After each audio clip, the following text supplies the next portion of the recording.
আচ্ছা, অনেক অনেক সময় ভাবে বা অনেক অনেক সময় জিজ্ঞাসাও করে যে সরস্বতী পুজোর আগে কুল কেন খেতে নেই? অনেকে ভাবে না, জানা আছে কেন খেতে নেই? কে কে জানতে চায় একটু দেখি, হাত উপরে করতো, কে কে জানতে চায়? বলবো তাহলে? হ্যাঁ, তো প্রেম সে বলো, আরো জোরে, আরো জোরে, আরো জোরে, दोनों हाथ উপরে করে জয় জয় শ্রীরাম। আসলে এই সংসারের মধ্যে জ্ঞানের কিন্তু কখনো কোনো অন্ত নেই। অন্ত আছে? নিত্য নতুন সবকিছু জানতে পারবে। হঠাৎ কেন মনে পড়লো, কেন কি সামনে সরস্বতী পুজো, তাই তো বসন্ত পঞ্চমী, তা সরস্বতী পুজোর আগে কুল কেন খেতে নেই? এটার কারণ কি? মহর্ষি বেদব্যাস তিনি ব্রহ্মসূত্র লিখবেন। তা ব্রহ্মসূত্র লেখার জন্য তিনি কিভাবে লিখবে কিছু বুঝতে পারছে না। মা সরস্বতীর আরাধনা আরম্ভ করলেন। হে মা, তুমি কৃপা করো। সরস্বতীকে, সরস্বতী বুদ্ধি দায়নি তো, বিদ্যা দায়নি। বরদে বীণা বাদিনী বরদে, হে মা কৃপা করো। মা ভগবতী সরস্বতী বললেন, দেখো তুমি এখানে বসে ভগবানকে স্মরণ করো। ভগবত কৃপাতেই কিন্তু সিদ্ধি লাভ হয়। ভগবত কৃপা ছাড়া সিদ্ধি লাভ সম্ভব নয়। ভগবান কৃপা করলে তখন সহজেই সবকিছু হয়ে যাবে। তাহলে মা আমি কি করে বুঝবো যে আমার সিদ্ধি লাভ হলো? মা ভগবতী সরস্বতী সেখানে একটা কুলের বীজ লাগিয়ে দিলেন। মা সরস্বতী বললেন, তুমি সাধনা করতে থাকো। যেই দিন এই বীজ থেকে বৃক্ষ উঠবে, সেই বৃক্ষ বড় হবে, সেই বৃক্ষের মধ্যে ফল ধরবে, আর সেই ফল যখন পেকে যাবে, আর পাকার পরে যখন সেই ফল তোমার উপরে পড়বে, তখন বুঝে যাবে যে তোমার এখন সাধনা পূর্ণ, তখনই তুমি সিদ্ধি লাভ করবে। মহর্ষি বেদব্যাস সেখানে বসে দিব্য সাধনা আরম্ভ করলেন। কোথায়? ব্রহ্ম নদ্যাম সরস্বত্যাম আশ্রম পশ্চিমে তটে।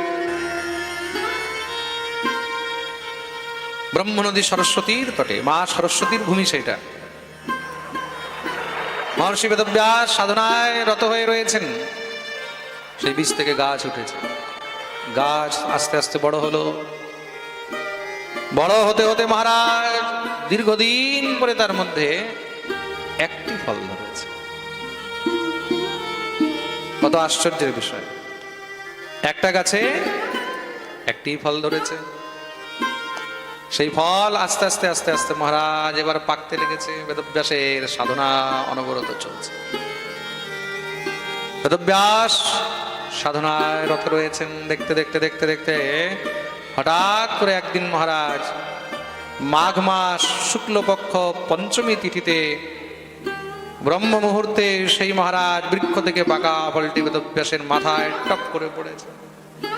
আর যখনই মহারাজ ফল পড়েছে, গড়িয়ে কোলে এসেছে, সেই মহারাজ বদরি ফল দেখেই মহর্ষি বেদব্যাস বুঝে গেলেন যে আমার সাধনার সময় পূর্ণ হলো।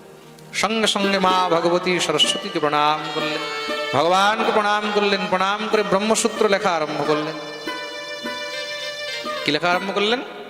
ব্রহ্মসূত্র। সেই ব্রহ্মসূত্র গ্রন্থ লেখা আরম্ভ করেছেন। দেখুন, এতদিন ধরে যেই গ্রন্থ লেখার চেষ্টা করছিলেন সেই গ্রন্থ লিখতে পারছিলেন না, কিন্তু আজ মা ভগবতী সরস্বতী আর ভগবানের কৃপায় একদম স্বতঃস্ফূর্ত ব্রহ্মসূত্র লেখা আরম্ভ করে দিলেন, রচনা শুরু হয়। সেই বদরী, সেই কুলকে মা ভগবতীর প্রসাদ মনে করে তিনি সর্বপ্রথম মায়ের চরণে অর্পণ করলেন। কোথায় অর্পণ করলেন? মায়ের চরণে। মায়ের চরণে অর্পণ করে তারপরে সেটাকে প্রসাদ রূপে ভক্ষণ করলেন। আর দেখতেই দেখতে মহারাজ সেই বদ্রী বৃক্ষ থেকে এত মহারাজ বদ্রী ধরে গেল, কুল ধরে গেল।